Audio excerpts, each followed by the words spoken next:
Welcome to the Concourse, the definitive weekly Welsh football show. If you're new here, we talk about Welsh football from the top to the bottom. I'm Ryan March, I'm with Greg Kane, as always, every Tuesday, coming at you. Every day of our lives, really. From the canopy in Cardiff. Greg, what have we got coming up? Well, first I was just want to say we got a nice, for the people who are watching, obviously not listening, we are in a nice newish space. We were in here before, but in a different part of the room. So yeah, we're now kind of like in front of the bar. We've decorated it nicely, I'd like to think, Ryan. Yeah, I've been away and I've come back and Greg's made this fantastic little scene. This tends to happen when Ryan is away for too long. Yeah. I get carried away and I will just go and get really stuck into something, and when then he Ryan's comes back away, and he's like, the Greg will play. Exactly. So yeah. Anyway, looks lovely in you, Greg. Thank you. Looks lovely. Appreciate it. So I'd like to think this is where we're going to stay now for the foreseeable. I hope so. You know, we've moved around a little bit, but this should be where we're at for the home of the Concourse, of the foreseeable, hopefully. So yeah, as usual, we're going to be kicking off with the good, the bad, and the Cymru, where we're recapping another action-packed week in Welsh football, which includes a big upset in the Welsh Cup quarter-finals, a slightly smaller upset for the Swans at Vicarage Road, and we discuss whether the wheels have come off at Penydarren Park. Oh dear. Yeah, or not. We're going to hear from, is it Louis or Lewis? I think it's Lewis, but everyone calls him Louis so much he just goes by Louis now. Okay, so we're going to hear from Louis/Lewis Moore of Dial M for Merthyr, and he's going to give us a little bit of context around what's happening there. And then social club members stick around as usual for the end of the podcast, where we will hear about Ryan's escapades in New York, including getting his hands on the 150th anniversary shirt. Looking very handsome, I must say. Stunning bit of kit, literally.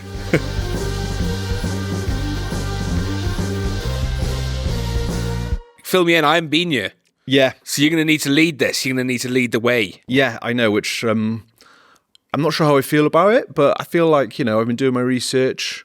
Considering I was also away until Saturday, I did end up being quite, you know, I was keeping up with things. We came back Saturday afternoon and we listened to Radio Wales all the way home, and yeah, so I was kind of across everything. Luckily, so we need to actually remember now. This is the good, the bad, and the Cymru. It is indeed. We need to remember to say whether things are good or bad. Yes, good stuff. All that kind of thing. Yeah. So if I say, I'm going to say the headline, right, of what's happened, and then you have to say good or bad. Or bad. Or Cymru. Yeah. Where the case may be. Yeah. I guess they're all Cymru, that's the thing. They're all Cymru, that's why it's clever. Trick. That's why it's clever. So we're going to start, I think, with Watford against Swansea. Swansea got a really good 2-0 win at Vicarage Road. Tough place to go. I'd say if you're a Swansea fan, say good or bad then. Yeah. I'm just trying to say good about Swansea. So just say yeah. Is that when listen? Yeah. We're a secular podcast. Yeah. It's secular indeed. Yeah, it's good. It's a good result for Swansea. Vicarage Road, a horrible place to go at the best of times. So a much needed win after a couple of sort of dodgy results, and it's you know, I don't want to repeat myself every week with Swans, but you know, it's just. It is what it is this season. They're just a bit inconsistent, but maybe now this will be the result that helps them kick on. Exactly. As I said, I was listening to Radio Wales in the car. Owain Tudor-Jones said that beforehand he was just really confident they were going to win, and I sort of thought, why is he so confident about that? You know, they're away from home against a team chasing promotion and they haven't been in the best form. And then they went and did it. So, you know, he was very happy with himself after. And that's why they pay him the big bucks. Exactly. So it was a good call. Apparently it was well deserved from Swansea. And he said they were tops off in the away end, which is nice. It's always good to see the old tops off, you know, from country to club as well. You know? Yeah. It's not just country, but, you know, sometimes you just got to take your top off in January in Vicarage Road. Yeah, I mean, you know if tops are off in January, then it's they're a good happy. result. The fans it's are a good result, absolutely. Yeah. So yeah, fair play to the Swans. Hope you weren't too cold. Snoop Dogg said that he wants to turn Swansea into like a global brand like Wrexham, and using their sort of platform. Him, obviously, Luka Modric. Is there anyone else big involved in the? Who's invested? I mean, there's about I think they've got like a few, huge team of 40, 50 people. I'm not really sure the ins and outs of it. Yeah. Well, anyway, he wants to turn them into Wrexham in that way. And I think my initial thought was that is harder than it seems, I think. 100%. If you look at Tom Brady, he's come in, taken over Birmingham, made a documentary, and obviously thought it would capture the imagination in the way that Welcome to Wrexham did. And what I would say is, I don't think it's as easy as that. No. They're living proof of that. Birmingham are living proof of that. So for Swansea to replicate, I don't know. What do you think about how do they need to approach this in order to do that? And is it possible to do it again? Yeah, I mean, I think the Wrexham thing was lightning in a bottle, because where they were, National League, they were able to do the back-to-back-to-back, and potentially even going again now. Like, that's the story. And, like, they were the first to really do it in a way that, they've set the precedent that other people have come and tried to copy.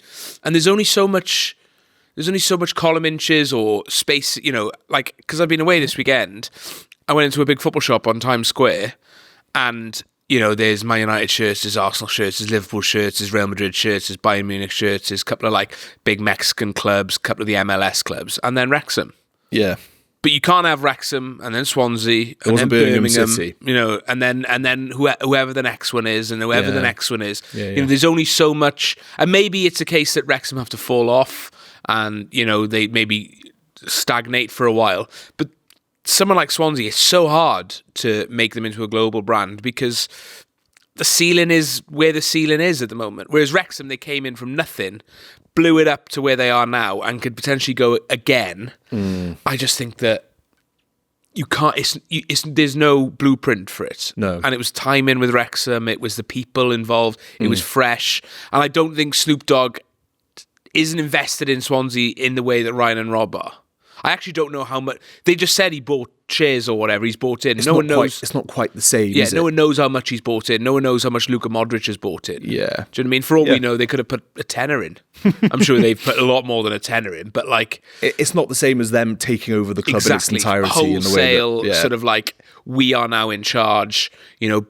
And then the documentary and everything that came with it. And the thing is now, the documentaries, I'm sick of seeing football documentaries because everyone tries it now. It's pretty saturated, yeah. So it's like they were in the right place at the right time, and they were able to capture that American market before Birmingham did, and now Swansea are trying to. I think also they were clever about it in the way that we don't want to talk too much about Wrexham while we're meant to be talking about Swansea, but thinking about the comparison between the owners, I think that the way that they went about it in terms of their personalities as well and the investment into the town or city, wider city, I think that is more important than people realise. They've had the buy-in from everyone in Wrexham, pretty much. So I think that's the trick to it.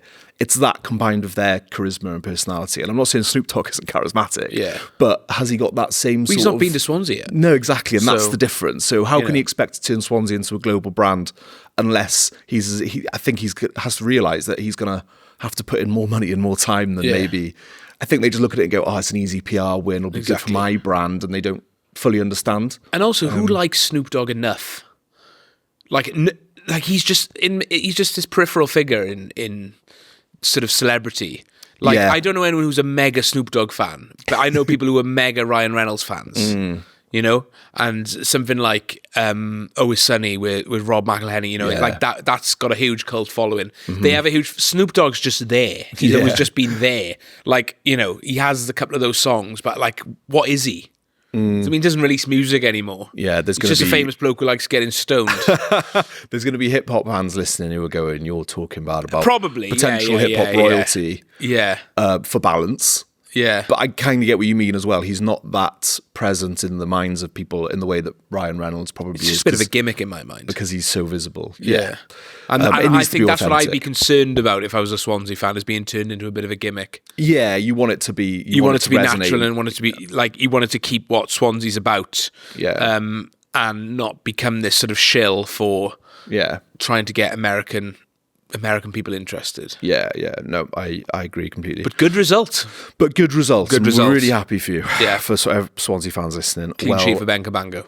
Newport lost away 3-0 to Bristol Rovers, fellow strugglers. That's a disaster. That's bad. Really bad. Objectively bad. That is a really, really, really bad result for them.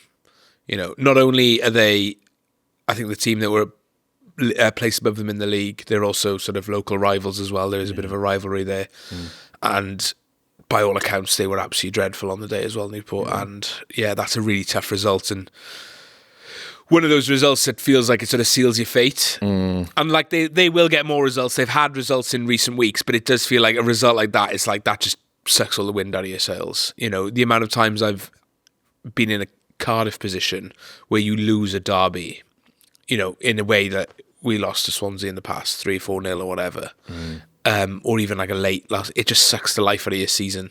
All the momentum goes. Yeah. And I know that derby isn't what Cardiff Swansea is, but for it to be like a huge game in terms of league positions, and then also with the added derby and then to not turn up and just be rubbish is really, must be really, really difficult for them to take. Yeah, well, Jason Perry was saying he thinks Newport don't fully understand the repercussions of being relegated from the Football League. It seems like they're a little bit in denial. I mean, I don't think the fans are in denial, but maybe the management. Yeah. That's what he seemed to think. And he also said about Christian Fuchs, the manager. Is that how you say his name? Fuchs? Yeah, Fuchs. Yeah. He said he doesn't think Newport are in a relegation battle. And he's come out with a few weird sound bites. Like he also said after they beat Chesterfield that he would rather have been managing them than the Newport on the day. What does he mean by that? Yeah, I don't know. Something to do with the application maybe. But I mean, they won the game. And when you're in a situation like that where you're fighting for your lives and you get 3 points, you've got to be really like kind of making the vibe positive around the place rather than... So I'm interested to hear what Newport fans think. If there are any Newport listeners, let us know how you're feeling at the moment. Yeah, we'll have to chat to the 1912 boys because, I think there's a couple of ways to look at Newport's season so far. I think it's a bonus and almost a minor miracle that they're still in the mix. You know, they can still easily get out of it. You know, they're like within touch and distance few games. But also like, I just don't know where the points are coming from consistently enough. And like Jason Perry says, the repercussions of going down. Yeah. It's drastic, you know. I don't know the ins and outs of the lease on Rodney Parade. I don't know the ins and outs of then what happens with the Dragons, with the whole reshuffle of the WRU. Does that have a knock-on effect, you know? And it's just like sport in Newport. It's such a big city. Yeah. And it deserves better. And the Hugh Jenkins experiment just seems to not be working at the moment. And I think fans, they never place the blame with David Hughes. They're not placing the blame with Christian Fuchs. I've seen quite a lot of people say they look much better under Fuchs. Yeah, obviously I think Cardiff will probably go up. You've got Swansea in the Championship, Wrexham in the Championship, potentially in the playoffs. And then you've kind of got, on the other, and Merthyr are in a... Well, the two of them could be in the same league. Well, exactly. And to see Newport go down, I think would be, a massive shame for Welsh football generally. You know, considering 4, 5, 6 years ago, they were in playoff finals in League Two. Yeah, and they were punching above their weight. They were getting big results in the FA Cup as well. Yeah. So I think, it would be a massive shame. And Wrexham fans will tell you how hard it is to get out of that league Absolutely. as well. Speaking of Wrexham, they got a good, hard-fought win away at Sheffield Wednesday, who are obviously struggling. Good. Very good. Another great win for them. They just keep winning, and that's all you can do at the moment. Like, you've just got to keep going on the streak, get the momentum, and you never know where you're going to end up. They're in a really good position at the moment. Like, if I was a Wrexham fan, I'd be over the moon. You know, considering before Christmas, people were talking about Parkinson being sacked. But the bloke is like a cockroach. Can't get him. The amount of times they've struggled in seasons. I know, and then he keeps going. And then people are like, I think it's time to make a move. And then they've rallied again. It's impressive. And I think with him, it's the style of play that some fans have an issue with. But honestly, I think if they're winning and looking like they're getting promoted, I don't think that they care that much. Exactly. I think once they start like losing a few games, then they're like, the style of play's always been rubbish, etc.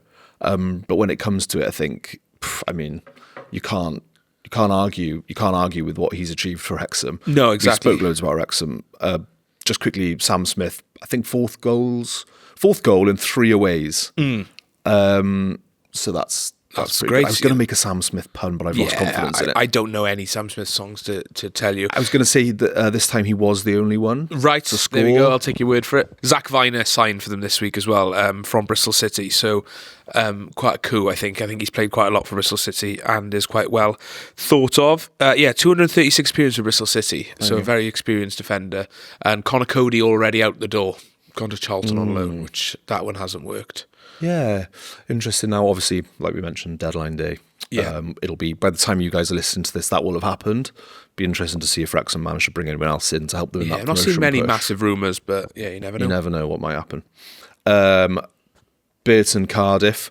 So obviously Cardiff beat Barnsley 4-0 on Tuesday. Good. We were there, and it was a good performance. Yeah. Comprehensive, men against boys at times, completely really. dominated, and Barnsley just didn't really look like scoring at all throughout the game. Yeah. But weekend just gone then, they were held 2-2 away against Burton. Yeah, a funny result. It sounded like a funny game by all accounts. The second goal, I still haven't seen it, but that was atrocious. Not from Cardiff, just one of those sort of fluke goals. It was sort of a deflection, wasn't it? I think so, yeah. I saw one of my mates put in the group saying that is the worst goal anyone will ever concede. So probably a little bit of hyperbole. Yeah. I don't think it was that bad, but it wasn't great. It was just a scruffy one to concede, yeah. It's been funny for Cardiff this season because they've been so dominant for so long, and most games have been broadly a walk in the park.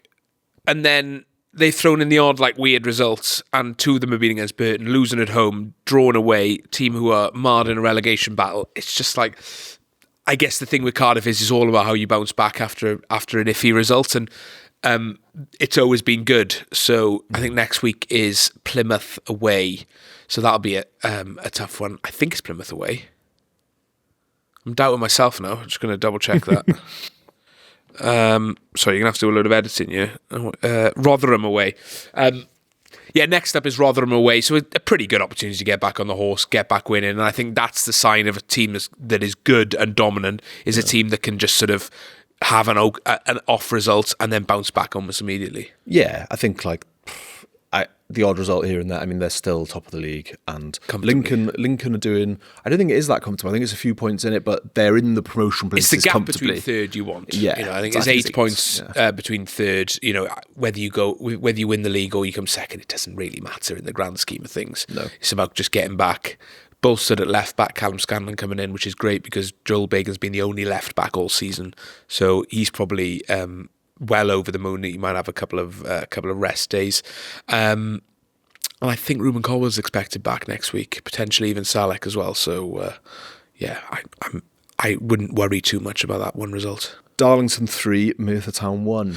A bad week for Merthyr since we last spoke. Yeah, I mean, we were saying that one bad result, and but they'll hopefully bounce back, and they're still in a really good position. Since then, they've lost 4-1 at home to Telford. That was quite a bad-tempered one. They had a red card just before half-time, and I think that's how Telford then, added a few goals. I think Merthyr's, by the sounds of it, Merthyr's heads just went after that.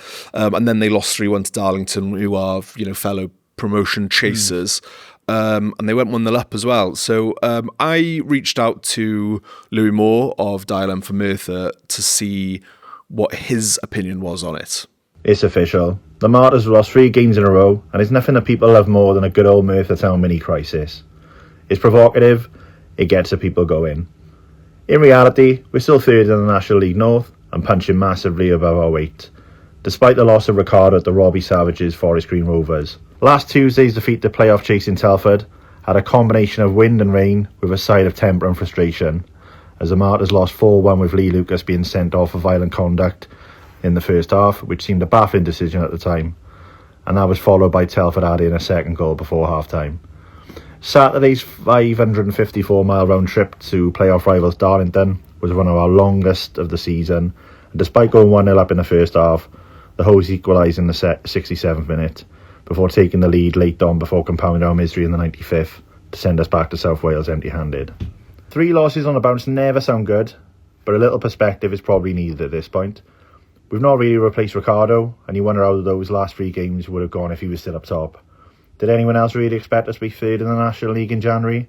Still here, still living life in the north. I think he summed it up perfectly there. Yeah. You slot those 3 results in amongst the wins and you're over the moon. It's just that they've come together, bad timing.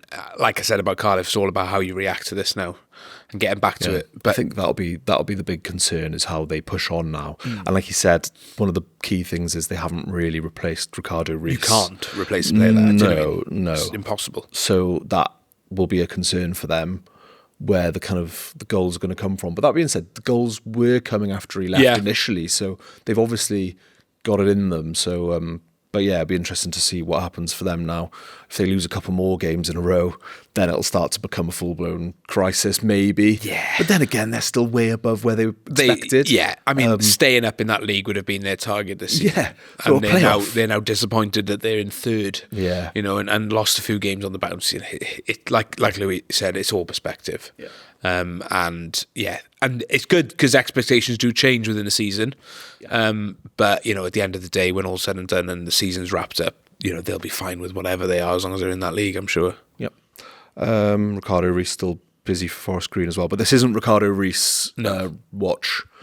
We can't get another player being watched individually, especially not one who's playing in League 2 or wherever. National League, yeah.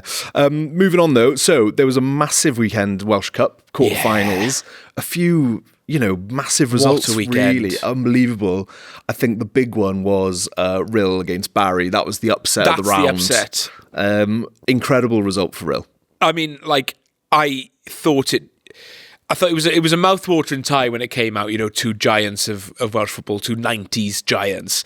But I didn't think Rill would have a chance. I thought this was Barry's opportunity to go and win the Welsh Cup again, and sort of the gap is big between the Cymru Premier and the rest of the pyramid. So I thought it was going to be a bit of a foregone conclusion. I knew it wouldn't necessarily be easy for them, but I thought they'd have enough to power through, and they didn't. And it's fantastic to see. I'm over the moon. I'm gutted that I wasn't here this weekend now to have gone to one of the games, because what one would you have gone to? It probably would have been Rill Barry if I had the chance of the four, because Carnarvon Colwyn Bay happens in the league and it was great. Or Bangor Caerphilly would have been good as well.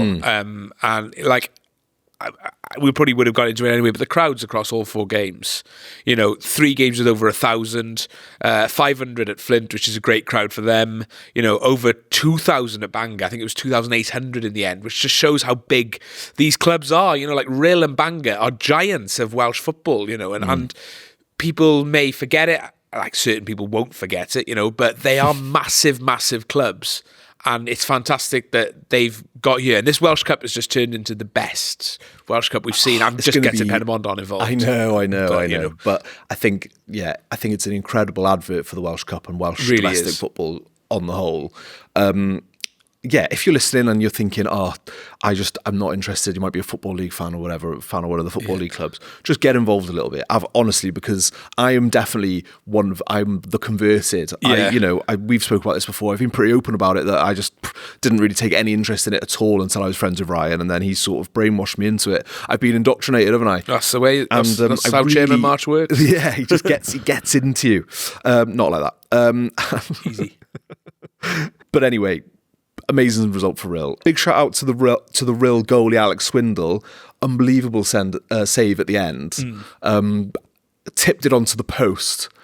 Absolutely outrageous. And then he celebrated like he'd scored. Yeah. Have you seen? I don't know if you've seen it yet. No. But he basically was just up arms in the air, come on! I just thought, you know what? Fair play. As a goalie, that is it's as important as a goal. Exactly. That got them through it, and who knows what would have happened if Barry had equalised late on.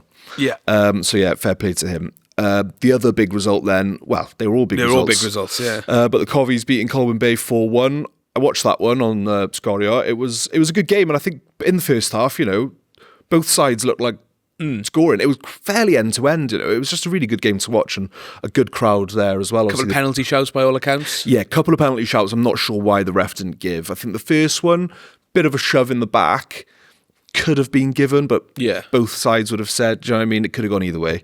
But the second one, I think for me, was a stonewaller. He goes to kind of shoot on the edge of the box or just inside the box, and he gets a stud to the back of the foot on his heel, and I think that was a weird one not to give. But obviously, Carnarvon happy in the end anyway, 1-4-1, and they were really clinical and scored some really lovely goals, actually. They've got such a wealth of attacking talent there. I watched a bit of it. I was having some food and I was like, it's on. So I'll probably watch 20 minutes of the game. I think they scored their third while I was watching. And they'd subbed off Brad Young, who obviously is a former Golden Boot winner in the league and the most expensive player to ever leave the league, and now he's back with Carnarvon. And they subbed him off for Zach Clark, who's scored loads of goals in the league. They got Sean Bradley, they got Adam Davis. They've just got firepower, and Fish, the manager, he's such a class bloke as well. And like, obviously I look with jealousy as a Penybont fan, but also it's just like fair play to them. They're living the dream at the moment. I was thinking about this earlier, like the last few years to be a Carnarvon fan, qualifying for Europe in through the playoffs. They had a really good run in the playoffs last year, missed out at the end to a really good Haverford side. Now they're in a Welsh Cup semi-final and are the favourites to win it, I think. So, it's fantastic for them, and they deserve it, and all the work they do is paying off. And they've assembled a hell of a squad, and whoever's going to come against them in the semis won't fancy their chances. Bangor, that would be nice. What a game that would be. That'd be so tasty. That's. I don't know if I'd rather it in the final or rather it in the semi. I think it's a big shout for Bangor to get through a semi. Depends on who they get. Yeah, Bangor Rill is also a huge game. Some of the last sort of inter-club rivalry violence I've seen on Wales Away was between Bangor and Rill fans. So make of that what you will. Yeah. Make of that what you will. Oh, dear me. Sorry. Dear me, that's a banger. I hardly know her. Oh dear. Right. Anyway. I slightly expected the Bangor results. Yeah. Like they are tier 3, Cairo Ely doing very well in the Cymru South, but they bolstered their ranks with Declan McManus this week, who is, again, a former Golden Boot winner with TNS. He was the most expensive player to ever come to the league when he originally signed for TNS. Went to Coleraine in Northern Ireland. Hasn't worked out there for whatever reason. Now he's back in Wales, but he ended up in Bangor, tier 3. It's insane. And the money he must be on is probably... They've got a bit of cash. They have got a bit of cash per accounts. They've got Dean Donahue there, who's also an ex-Football League player, was imperious for Carnarvon a few years ago. So, between them, they're probably on more than the whole Cairo Ely squad, but, you've still got to do it, and they did. Carnarvon Bangor is obviously a big rivalry, isn't it? Massive up there. In terms of playing for both clubs, what's the situation like there? Is it kind of not like that in terms It's not. I know, I think Neil Eardley, what's his name? Sean Eardley. So I think Sean Eardley was assistant at Carnarvon, went to Bangor recently. They really don't like each other. Obviously, Dion Donahue's played for both. That didn't go down particularly well. But they haven't been at the same level for a while, so they don't usually you'll have a Carnarvon player who's maybe on his way back down to go and play for Bangor. But I think it's been a while since they've been at the same level where they're sort of... Yeah. But no, that's what happens at this level of the game, especially in North Wales. Clubs are so close together, people move around. So I don't think it's sort of... You're not getting sort of... Sol Campbelled or there's no pig's heads being thrown on the pitch. Not quite. All sorts of stuff shouted at them in English and Welsh. I know Owen Jones, whenever he goes to the Oval, doesn't get a particularly good welcome, which is always funny as an ex-Bangor player. A real Flint semi and a Carnarvon Bangor semi. Is that the ideal last four in terms of what we're setting up for a final? We don't. With respect to Flint, I don't think we really want them in the final. For crowds, for crowd wise, they don't have the pull of the other three. So maybe, someone made the point to me the other day of what happens if Rill and Bangor are in the final, because neither of them would have applied for a European licence. So technically, obviously, winning the Welsh Cup gets you into Europe, but neither of them would have applied to play in Europe this year because they can't qualify for the league. Does the extra space go to the league? Who knows? I think that remains to be seen. But yeah, I think regardless of how it pans out, the draw, it's going to be good. Yeah. Do you know what I mean? I don't think there's a bad variation of a tie there. No. Because you could have Carnarvon Flint, which is a regular game in the Cymru Prem, but then that means this Rill Bangor.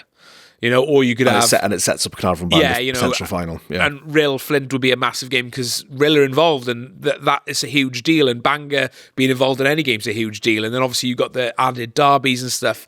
It's going to be fascinating. It's going to be fascinating. And I think, like you said earlier, if you've been umming and ahhing about the domestic leagues, get out to one of those two games, because this will be... It will set the precedent of what we want to have every week. Because, at the moment, these are one-off, or 2-3 times a season. Cowan Bay have got some cracking crowds this year, and Bangor have now replicated it and gone above, and Rill had a really good crowd. But it's about now, how we can match that, and I think you've got to get a taste for it. Yeah. And this is how you get a taste for it, because if you go to your first game and it's real banger and there's 2,000 people there and it's got that edge that you miss from football that you don't get in the professional game, you're like, I'm coming back. Yeah. And that's how you get people into the game. So I think more than anything, as entertaining as it's going to be football-wise, I think it's really important for Welsh football that this is happening, because it's going to convert people. Yeah. And again, this is not an ad. This it's not a an sponsored message. But it's our league, isn't it? So yeah, so we think, we've got to back it. And, 100%. It has got its flaws. It's got its problems, of course it has. Which league doesn't, We're flawed. I'm flawed. You're flawed. Oh, massively flawed. Yeah, huge flaw. Yeah. Cool stop on that. Nice. Just quickly, so the Podfather, Big Daddy March, Ryan's dad, to clarify, he asked you, or asked us, who's going to win the Welsh Cup now. So just give me a name. I think it's going to be Carnarvon still. I think they're good at. They're the best team left. Obviously, they're the highest ranked team left, and I think they're just too powerful for the other sides. I'd like to be proved wrong. I think it'd be really entertaining if one of the non-Cymru Prem sides won. But yeah, Carnarvon. Cool. Quickly rattle through the players to end. Then how the Welsh players have been getting on. I'll give you some good and bads. Yeah. So Nico Williams, red card versus Palace. Bad. Yes. So. Or is it? Well, I would say it's bad. They got a result in the end, though. Yeah, they did, and it would have gone in if he hadn't have done it. So I guess it's a bit of a Suarez against Ghana situation. Although in that instance, the penalty didn't go in. But anyway, if you didn't see it, Nico Williams saves it on the line, and it's almost an instinctive move. The BBC commentator initially said, "What a great block," and then watched it again and went, "Oh, actually, it was a great save." Yeah, he is having a good season, and I did do a little bit of browsing on Reddit, so you do have to take it with a pinch of salt. But I had a little look on the Nottingham Forest subreddit, and there was a few interesting comments. So. This one was from one of their fans.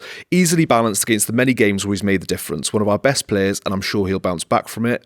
Another one said, "We forgive you, Mr. Consistent. Always 8 out of 10 every game. Top player." This is the one that I like the most. There is a strong case for doing what he did if it's the 89th minute, so maybe he has thought about this before. He is a footballer and Welsh, so we can't expect too much clarity of thought. What? It's fine, as long as we don't go down by a point, I forgive. What a mad footballers are not the brightest buttons, but to throw in the fact he's Welsh. I'm not sure on that. It feels harsh. But it's I didn't realise they held him in such high regard, to be honest. I thought he'd struggled a bit for them, at the start of the season, but I think they were all struggling, weren't they? And they haven't had a particularly great season. But he's playing consistently, and if that's, I think he struggled for Wales in the last few games. Like, he hasn't stood out because he's got such quality. Yeah. So that bodes well. And a couple of weeks off for him now. So keep himself rested, ready for March. Keep him fresh, yeah. Welsh contingent at Leeds, they weren't very happy. They lost 4-0 to Arsenal. Yeah, it's a full day out, isn't it? Carl Darlow, bit of a stinker. Yeah, but I would blame it on Calvert-Lewin. Yeah, I haven't seen it either, but Arsenal, they're just bastards on set pieces, aren't they? I think their highest goal scorer this season is own goal. Yeah. They're amazing. The corners, it's been well documented how good they are at corners. But, I have seen it, and the corner, it was a good corner, and put it in it was going in. Yeah. So Darlow goes to try kind of clear it, and Calvert-Lewin sort of backs into him, and Darlow tries to punch it and ends up going in the net. Not great for either of them, but yeah, Calvert-Lewin, I don't know why he backs into Darlow. Not to be too biased, protecting our man. Cause that carnage, don't they? I think Arsenal. That's the thing. It caused panic because they've got this reputation now. Ironically, it's kind of like Stoke with their long throws back in the glory days under Pulis that Arsenal hated at the time, and Wenger would complain about constantly. But now they've become, one of the best around at that What's the phrase? Sometimes you live long enough to. What's the phrase? If you live long enough, if the hero lives long enough, they become the villain. Is that right? Something along that. I think that's a paraphrase, but you get what I'm trying to say. Yeah.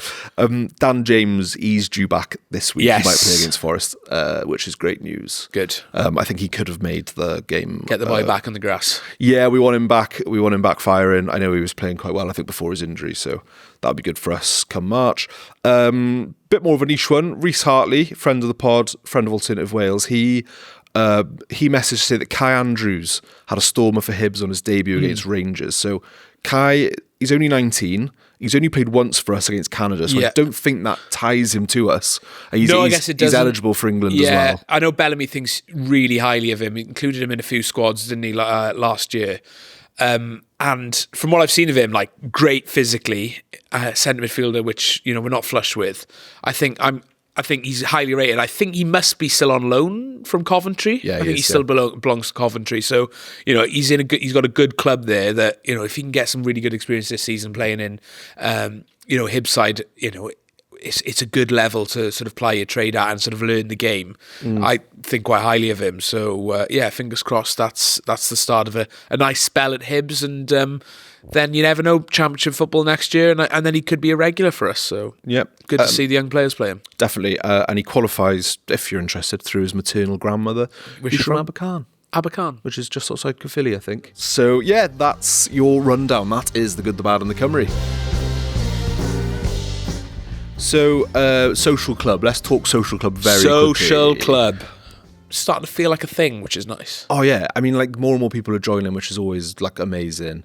And I think the chat and stuff on the WhatsApp has been really good. Like, everyone's getting involved and, like, listening to the podcast, making suggestions, but then also just chatting about football. Like, which is exactly what we want it to be. This week and last week, just a Saturday evening, just sit down and be like, everyone just gives me all the updates. I don't have to watch anything. It's great. Oh, yeah. That's true. It keeps you in the loop. I mean, exactly. That's where we got Reese's suggestion. Reese got a suggestion, and obviously, like, Boosh was at the Colwyn Bay game and talking about that. And it's fantastic. And we've got loads lined up. We've got loads coming up, which is really, really exciting. We've got 5-a-side starting this Sunday. So if anyone listening wants to get involved, drop us a message. I can get you in the WhatsApp group that I'm going to start today or tomorrow, we'll do that bi-weekly. If you're a social club member, it's free. You don't have to be a social club member to come and have a game. It's going to be in Cardiff in Gaul. And also, I think I should say, like, if people want to sort of start up another 5-a-side, we're happy to sort of have it under the Alternative Wales banner for social club members. If you want to do it in North Wales or somewhere else as well, because we're only a 2-man job. We can't do it in North and South at the moment. We're Cardiff based, so I'm always conscious of that. Because Wales, often people in the North feel like they're left out, and I get it. But at the moment, it's just not possible to do loads in North Wales. We're going to try and do more, though. Well, it's part of what we want to do is kind of like, as we build what we're doing, then more people in North Wales will get involved, and then it'll run their own events as part of it. It can like organically grow, franchise it exactly. It doesn't have to be just us running the show it's the whole time. It's supposed to be a community. That's the whole point. Yeah. So I wanted to say as well. So I've been thinking about it, and I listen to lots of podcasts, and all of them now, or most of them, have a sort of Patreon style thing, right? And I know, like, I often think, I can't wait for them to stop talking about this so I can listen to what I want to hear. But I just want to say that, like, with what we're doing, I hate asking for money and things like that. So it's not necessarily about that for us. Yeah. What we're doing, the reason that we're doing this is because it's something we as fans want. So whereas most kind of podcasts with a Patreon, it's just you get extra content, no ads and stuff, which is something that we offer. But what comes with what we're doing is the actual community aspect of it. It's events that we're already starting to do. It's the 5-a-side. It's basically everything. It's the magazine. Which it helps us make the magazine better. It's going to be unbelievable when you find out what we've got lined up. Hopefully next week we can start revealing some of it. It's something that we really take pride in, and so for everyone who's already signed up, thank you so much, genuinely, because it means that we can do this more, because we might have touched on it before, but like people who so the video work that we do, we do video production as well, and that basically sort of at the moment pays for us to do this. So we do this every week, and I'd like to think it's pretty good production value and all the rest of it, and it takes a lot of time and effort, and so people who are members, you're helping to enable us to do this, so we genuinely really, really appreciate it. And another thing I want to say is that if you're listening, basically, if everyone who listens to this podcast was a member, then we'd be millionaires. We would be so rich that we would be able to. I'd retire by now. We would be able to just do Alternative Wales, and that's it. That means. And imagine how good it could be then. Yeah, and not to toot our own horn. No, but like the more money you have to spend on making it cool and better, the better. I mean, like we can put more events on. We can go up north and to West Wales. Obviously, I'm from Pembrokeshire. I'd love to do something at home. It's all of these kind of things that we want to be able to do all of our time in. And right now, sort of our time is split between Alternative Wales and actually making money so we can live. Mm-hmm. So if we could just do Alternative Wales all the time, live off it, put the money back into growing it, I think it would be, we'd end up with something really, really cool. That is living the dream. That is living the dream. Is and you're helping us live the dream. Yeah. But I would also like to say that I'd like to think that it would also make, for a Welsh fan who wants more to be able to, like more of a culture and more things to consume and all of that, then I'd like to think that we're providing that.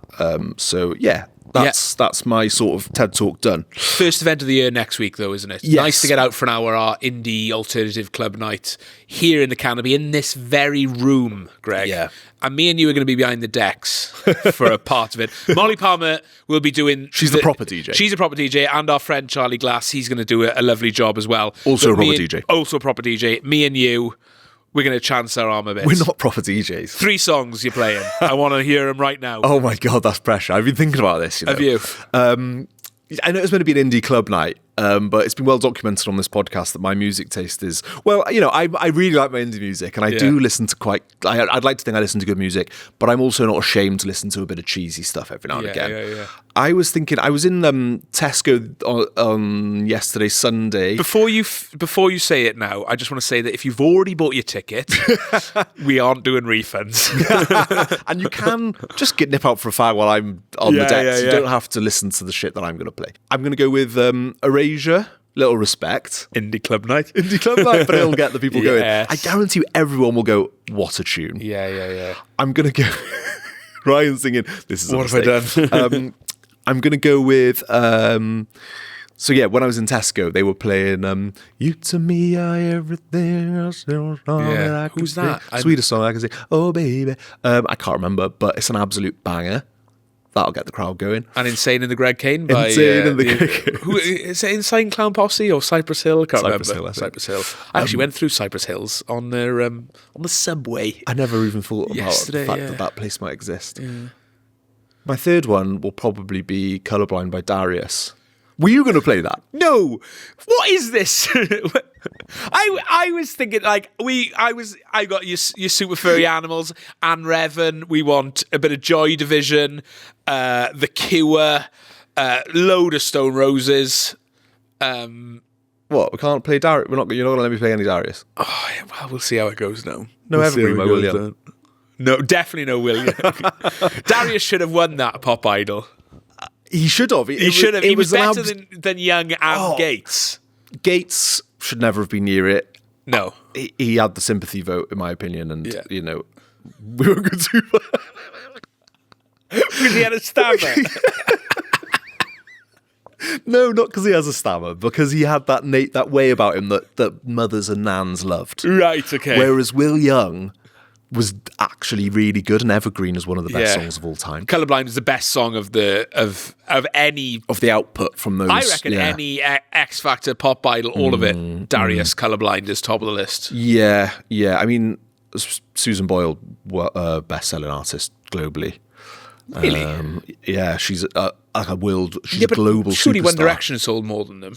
Oh, maybe. But I mean, Susan Boyle is genuinely like a really good singer. Anyway, we're getting bogged down. Wait, we're not playing Boyley. I'm tongue in cheek with this. I might play a couple of cheesy bangers mixed in with actual good indie songs, and I've been listening to a lot of them lately, and it's going to be good. If you want a taster, actually, I did a radio show with Charlie Glass, who's also DJing on the night on his Nudes radio show. We did like an Alternative Wales takeover last week, and that's available online. We'll put the SoundCloud link in the description. NOODS. Yes, nudes. Send nudes. Yeah, not NUDES. No. I want to really emphasise that. Yeah. I could do a nude radio show. I'm not sure anyone would want to see it, but you could listen, I guess. I mean, all radio shows could be nude. Do you know what would be really disturbing is if you only wore your Welsh shirt and nothing else? Like Pooh Bear. Yeah, and maybe socks. That would be Football socks. Football socks. Shin pads. Yeah, lovely. We don't want to see good that. stuff. Anyway, that's a long-winded way to say come to Nice to Get Out for an hour. It's going to be a good laugh. Free for social club members. You can sign up at any point. And Canopy is a class venue. Canopy's genuinely class. really good. You'll have a great time, and you'll be. Amen. People who come to Canopy get addicted. We have we're that in. experience. Yeah. People always love it. Good. So we're on to the big question. What if? How many? Really? Who, what, where, when, how and why? If John Charles was fit, would we have won the 1958 World Cup? Why does the other queue always move faster? Is Bobby Gould the best manager of all time? If Christ died for our sins, why is there a hell? What came first, the chicken or the egg? Why won't she text me back? Why do we trust chairs so completely? What if Joe Jordan didn't exist? What if Aaron Ramsey and Ben Davies weren't suspended? We would have won the Euros. I think Correct. I think that's pretty obvious. Yeah. This big question might be controversial for some listeners. I'm not looking forward to this one. No, I think we're both going to be quite upset by the end. This came up when we were watching Cardiff Barnsley on Tuesday. Yeah, because the game was so... We were just chatting. Because the game was nothing. Yeah, it was just Cardiff dominating possession. And we ended up chatting about this. Because we were talking about players that are eligible for other countries. And it's always a surprise to people that Ryan Giggs was never actually eligible for England. No. He would have been under current rules. Yeah, but at the Not time back then, he wasn't. Gareth Bale was eligible for England. Yes. And that led us to kind of consider the horrifying thought of, imagine if Gareth Bale had chosen to play for England instead of Wales. And we started kind of discussing the repercussions, and we thought this would be a great question on the podcast. So it kind of makes me feel really, really sick to even think about Bale wearing the England top. I wasn't in this conversation while we were watching the game. This was going on to my side. I was talking to someone else about something. I can't remember, but it was either Ben or Max saying about something or other. So I'm glad I wasn't involved in it, because it would have made me sad. And I think I just want to say outright that he was never going to choose England. No, I don't think it was ever on the table, no. But what if? Yeah. And this is what the big question is about. Alternative realities. Exactly. Alternative Wales. Alternative Wales, yeah. Tom Brand. And that's not an alternative reality or an alternative Wales that I would like to see. No, God, no. But what? So, I mean, I was thinking about this earlier. Like, who is the man that missed out on caps because of Gareth Bale? You know, like Neville Southall, there was always a number two. Eddie Niedzwiecki, for example, didn't get anywhere near the amount of caps he would have got because Neville Southall had that shirt. Who is the second in command for that 11 shirt? For Wales? Yeah. Was it David Cottrell? I generally can't think of anyone who was even in the conversation of... Yeah, do you know what I mean? like, there wasn't anyone who came close. Yeah. Well, he played up front a lot for us as well like on the yeah, wing. because he didn't play in like in a specific position. He had like quite a free role. So there was no one like... You could look at it and go, if only I did... You know, like I always think of Sean McCarthy. So Sean McCarthy is assistant manager at Penybont now. One of the last professional footballers to come out of Bridgend. And he never got a Wales cap. Despite playing in the Premier League for Oldham, Bradford, sort of in the 90s, scored at Old Trafford. Very good striker. But he was behind Saunders, Rush, Hughes, and probably there was a few others that I'm missing, and never got a cap. So he would have felt hard done by, because in most other eras, like if he was playing 5-6 years later, he would have probably got 10, 15, 20, even 30 caps. Yeah. But I don't think there's an obvious one with Bale, is there? Because he was that good that it didn't really matter. He wasn't keeping anyone out. No. And also I think through Bale's career, I think football evolved. And I think back in the day where it was like 4-4-2 and you had left-sided, left-footed players were on the left, and it was like if that was the scenario and Bale was the left midfield, then who would have been kept out of the team? But I think the way that formations have evolved, you know, I think basically Bale went wherever was best for the team for Bale to be. Yeah. So often it was up front, you know, under Coleman on his own sometimes. I think that, where was I going with this?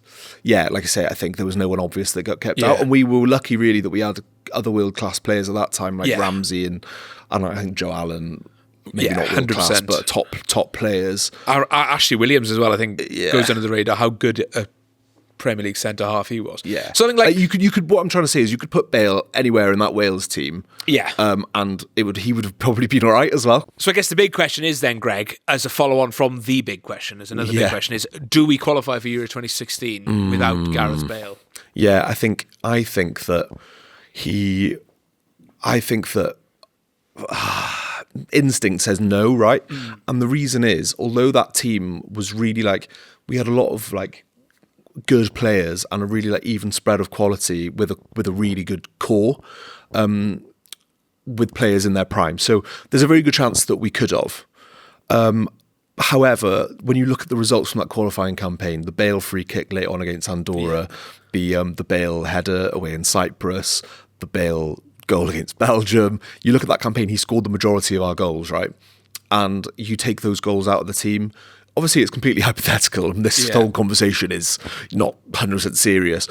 But I think that it would be hard to imagine a world where we qualify without him. We certainly don't have the experience in France that we did without him in the team. Yeah, it's so difficult because I think, like you said, the team was good enough without him, I think, to qualify for a tournament, and what made that team special was the togetherness and sort of, the way it sort of the team operated and Coleman and the way that worked. But then you look at that Andorra game without Gareth Bale on that pitch, do we win the Andorra game? Yeah. And then does that mean, we lose or get a point against Andorra away? Chris Coleman's gone.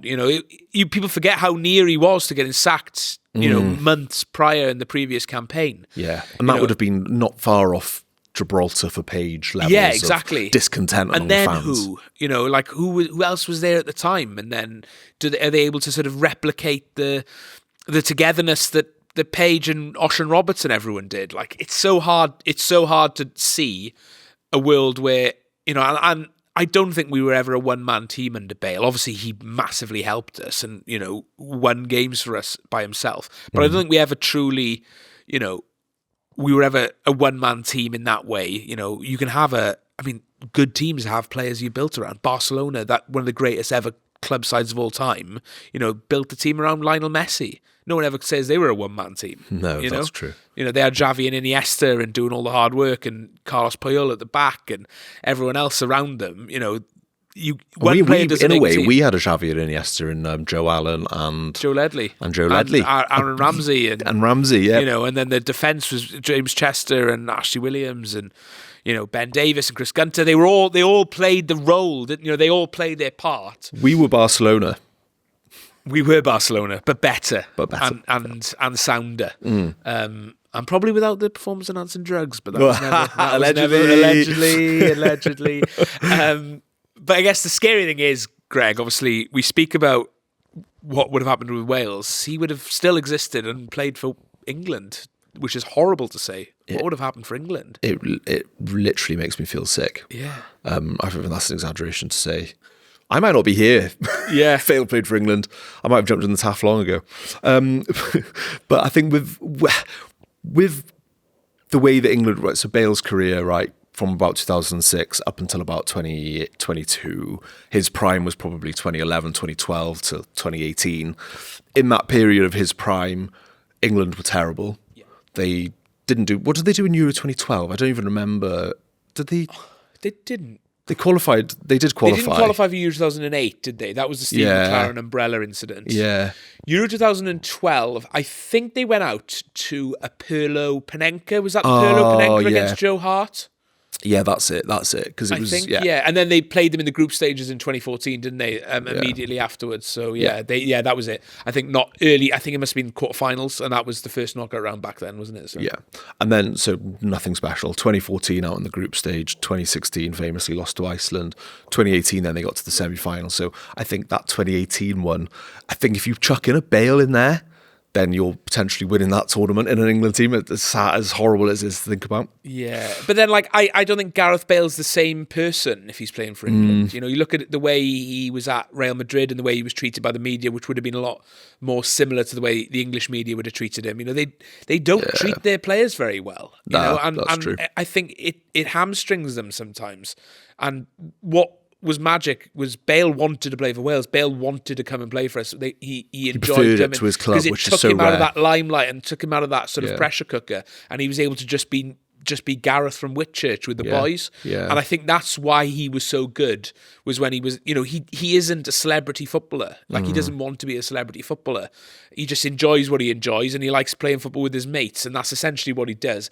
Throw him into the England team in that sort of under that magnifying glass, especially when he was young. Yeah. Imagine when he was breaking through at 17, 18. Well, you look at what players like if for England have, like Rooney and Michael Owen and stuff, they end up not burn out because they've had generational players themselves, including the two I just mentioned. But you've also got like the ridiculous amount, Gerrard, Lampard. We all know the amount of players they've produced, and they still haven't done anything. So that's a very good point. Bale might have been different, and the way you're right, the way that they treat their sort of prodigies and their kind of golden boys. Like Beckham, for example, got absolutely torn to shreds for that red card in '98. So I think it's a very good point how different it would have been. We were so blessed that Bale loved playing for Wales so much, because as well, we just weren't used to that at all. No, exactly. We'd had great players for us in the past who, a lot of them obviously loved playing for Wales, but not the way that Bale did, and not so openly passionate in the way that Bale was. Obviously, the easy comparison is with him and Giggs, and I think that I don't think Giggs ever prioritised Wales in anywhere near the same way. So to go back to the original question, what would England have done? Maybe 2018 he might have been the difference, but who knows? And I think also comparing him to their like superstar now, Bellingham, kind of following a similar trajectory to Bale, and then he's had the move to Real Madrid and everything like that. But the difference in the way the two operate. I don't know Jude Bellingham, but there are always noises coming out of the England camp that he's not the easiest to play with. Yeah. He's not the kind of player that lifts those around him. Some people say he's a little bit aloof. There's all of that kind of stuff. And I'm aware as well there's also an element of, racism in the English press that might exaggerate these things. So I don't want to chuck Bellingham under the bus here. But you can see a lot of the way he behaves on the pitch, especially playing for Real Madrid.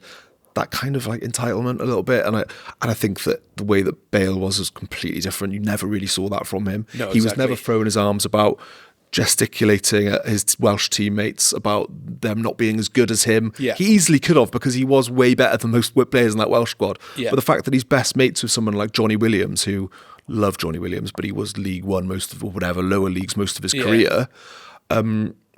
That is just so rare and class. Yeah. Anyway, this has turned into just a Gareth Bale loving, and that's fine. Thank God for Gareth Bale, and thank God he chose Wales. Not that I think it was ever a decision, but just think of all the different things it could have been. The butterfly effect, Greg. I mean, would it have changed world events?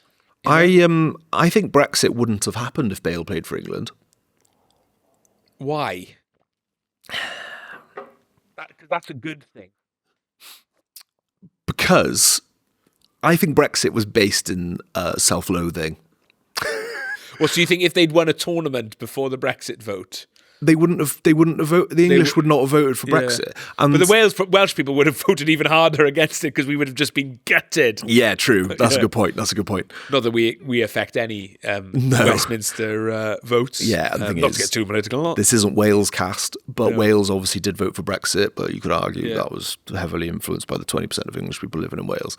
So maybe they wouldn't have voted for Brexit either. Because they were like, well, Wales has given us our best player. That won a tournament. Yeah, true. And we've won a tournament, so we're not would have full been of great. Yeah, and we're not full of bitterness over it. I probably would have just started. I was going to say following rugby then, but I think that would take a nuclear apocalypse for that to happen. I don't know. I dread to think what life would have been like, but I'm glad that it's a hypothetical and nothing more. We live in a world where Gareth Bale played for Wales, and I thank God for that every day. Last week, we obviously spoke about synthetic limbs. Yeah. Charlie Phillips and he's not here to defend himself. Conspicuous by his absence this week. Yeah. Which means that we haven't had a Jordan James minigame. Jordan has obviously probably been sending them to old Charlie visuals, and he isn't here. So we haven't got one, which is a shame. Because I enjoyed last week's game, but I think it's given me time to reflect on what was a disappointing afternoon for me. Oh, and I'm flying high. I was craving another one to just continue my good form. Yeah, it's not ideal for me that we're having a fallow week. You can what's the word? Regroup. Yeah, dust myself down. Yeah, back stronger next week. We go again. Yeah, so there's no that's our way of saying there's no Jordan James minigame this week. But yeah, synthetic limbs. I just wanted to add to that a little bit. Please. So we went to Merthyr Hereford over Christmas. We've spoken about that before on the pod. And when Merthyr scored to go 1-0 up, I would say that they were very happy. They don't like Hereford. No. The celebrations were good and genuine on the whole, I think. But we were behind the goal with a lot of youngsters. Yeah. Why did we go there? Whose decision was that? It was mine. Was it yours? It was mine, and I wanted to be in amongst it because I love getting in there. Yeah. I wanted to be in the thick of it. I didn't want to be. Do you know what I mean? I thought it was a good idea at the time. I was to learn that it was actually a bad decision because when they scored, there was a lot of limbs that I would say were slightly synthetic. I would say 25% polyester, and they basically. I had to I was obviously celebrating Murphy scored, and then I had to brace myself because I would have gone absolutely flying because I had about 30 lads behind. It's a tiny stand behind that goal. If you've ever been to Penydarren Park, it's not bigger.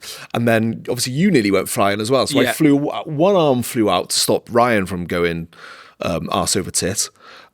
Tit over arse? Arse over tit. And then the other hand, who else was there? There was somebody else. Aaron was Aaron? Yeah, and then in row in front was all Nathan and Maxen. Yeah. And who knows what would have happened to Maxen? Yeah. Who knows how different that direct That's train... another big question. That direct train from North Wales to Cardiff for the playoffs. It wouldn't have happened without Maxen. Yeah. Exactly. Well done, mate. Well done, Maxen. Well done, Maxen. After threatening to sack you last week. Yeah. Fair play to you. Yeah, but I'm glad that I rescued him in that situation. I think my arm protected him too. Not to blow my own trumpet, but I'm just a good guy. And so I would say the limbs were slightly synthetic there. Merthyr fans, let me know what you think. You might disagree. Good. What have we got next? Ivor Old Church. So a goal has resurfaced. Right. And I don't think anyone has ever seen... No one I know has actually seen this goal before. Yeah. Have you seen it? No. So Ivor Old Church scored a goal in the 1958 World Cup. Yeah. And the link got sent into the WhatsApp group. Neither of us have seen it yet. We wanted to watch it. Okay. We wanted to watch it live. We're going to watch it live. So here it is. Wales versus Hungary, 1958 World Cup. I've never seen this match from this angle before. Oh, humdinger. What a goal. Humdinger. Commentator doesn't sound very excited considering it must be Hungarian. That is an outrageous volley. Yeah, fair play to the boy. What a goal. Strike and a half. It's nice to see clips like that when you when you haven't seen them before. We should sit down and find a full game from 1958 and watch it. Yeah, I would love that. I haven't seen enough of it. I haven't seen enough of that era. I've never seen John Charles play a football match. Well, no, this is the thing. Seen clips of him, most of the footage from that tournament is like pitch side. Have you noticed that? Yes, it's always really you can't really get a sense of the game. Proper broadcast angle. That's a broadcast angle that I've never seen before from that tournament. Is it AI? No. Imagine if Where's it was. the 1958 World Cup all AI? Did it even exist? Yeah. No, that's next week's big question. What if the 1958 World Cup was AI? Is this AI? Are we real? No, that's a big question. We don't want to. You don't want to. Thank God Rodri isn't here right now. He'd lose his head. Ryan's had no sleep. It should be said, coming back from New York, so he doesn't want to think about whether life is a simulation. So we'll move swiftly on. I've been awake for I think I've passed the 24-hour mark now. So good. Yeah, I think I've done well, all things considered. You're doing all right. I feel like you're doing. I would not be doing as well as you. I would be dead on my feet. Yeah, hardest working man in Grangetown and Riverside. yeah, that's and me, crucially and Riverside. And Riverside. I've heard this before, but it came back up on my Instagram recently. Yeah. So there's a club. I think they're in the Manchester area, West Didsbury and Chorlton. Do you know the one I'm on about? Yes. Yeah, I think I've seen. They have the best chance in the world. Oh, it's class. And I didn't realise, right? A guy I worked with in Manchester when I worked up there. He is a fan of these. He takes loads of really amazing photos. They've got a bit of like a random ultra scene. I don't know what tier they're in, but they're lower league. They're like, they're amateur or maybe semi-pro. But yeah, this chant is absolutely brilliant and it's a great song as well. Do you know the one I'm going to play? Is it all the small things one? No. Yes, I send it.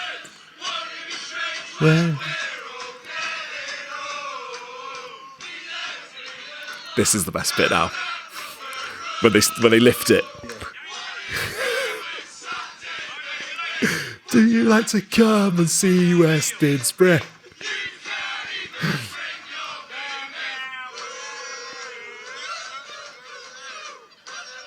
Absolutely outstanding. Unbelievable stuff. Outstanding. And that reminds me, actually, of the chant me and you came up with for Penabont. Oh, yeah, which to one? The tune of Stacey's mom.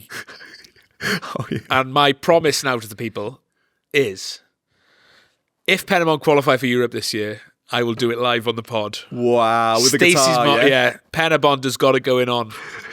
Oh, that was class. What was the other one? Was there a Greece one? We tried to... Yeah. What was the Greece one? It wasn't Tell Me More. It was it was what's the big one at the end? It's the main song at the end where she comes out on the bloody... Yeah, I got chills, they're multiplying. No. And I'm losing control. You're the one that I bond. You are the one I bond. Dear Lord. Yeah, that was a strange day. Yeah. This is the kind of stuff that me and Ryan get up to in our spare time. We're just hanging out in Grangetown. Yeah. Making up silly songs. Yeah. It's not good for anyone's mental health. Oh, I think it's fantastic for my mental health. There we go. At least it works for you. But yeah, I would love for that chant to catch on in a Wales sense. If we could somewhere. try and work around it. Yeah, it doesn't quite make sense. We often have crowds of 2,000 or whatever. They said 3,000. I think finally, Greg, to wrap it up, I think we should say happy birthday to the FAW. Happy birthday! 150 years old today. Wow. Don't look a day over 140. Yep. Almost as old as Dumbledore. Sorry, with the Harry Potter references. 150 years. That is incredible. Or 151, depending on depending on which date you... Allegedly, it is today. I say officially today, 2nd of Feb, as we're recording now. Yep. I think God bless them. I love Welsh football. Me too. And I'm glad it was invented 150 years ago in a bang average hotel in Wrexham. Should we end on the classified? End on the classified. Am I doing it? If you want. Okay. I don't know which league we've got lined up, but Greg sorted this out. So I really enjoyed them last week, but I do think that it needs a bit more... Lean into it a bit more. You need to lean into it a bit more. Okay. I want to go quite deep. Okay. These are the classified results for the North East Wales Junior and Youth Football League Under-14 League 3. Brickfield Rangers 8, Deeside Dragons Derwyns 0, Coed Poeth United Celts 2, Llangollen Youth Blue 10, Lle Miners Welfare 0, CPD Dinas Wrexham 8, FC Queen's Park 0, MIFC Rangers 4, Mold Alexandra Athletic 2, Llangollen Youth Red 8, CQT Wanderers 5, Wrexham Foresters 4. What a game. Some big results there. Game of big the week shout there, out to the Llangollen Youth who, across their two teams, blue and red, won 10-2 and 8-2. So a great day in the great town of Llangollen for the under-14s. Yep, lovely little river they've got there. Oh, do you know what? One of my favourite towns in Wales, Llangollen. Really, really nice. We went to Gales, didn't we, recently? Lovely. We were up in that neck of the woods. We will reveal more next week. Yeah, you do the math. You do the bloody goddamn math. So that's it. So if you are a member of the social club, stick around because we're going to be hearing about Ryan's New York escapades. I didn't know that I was going to be giving the rundown on this, but here we go. I'm looking forward to hearing about it. Genuinely, he's walked in here straight from the airport. Yeah. I haven't heard anything about it, so we're just going to catch up. It's currently, just for the record, 12:51. We've been recording probably for the best part of an hour and a half. My flight landed this morning at Cardiff Airport at 9:50 a.m. I mean, fair play. And I left New York City at 18:50 local time, which is about 11:30 last night. You're a martyr. You're sacrificing yourself for I'd football. walked 25,000 steps before that. No more. Say no more. I respect you a lot. Well done, mate. This podcast was brought to you by Terrace Media. Terrace Media. Happy birthday, FAW. That's really unsettling when you do that.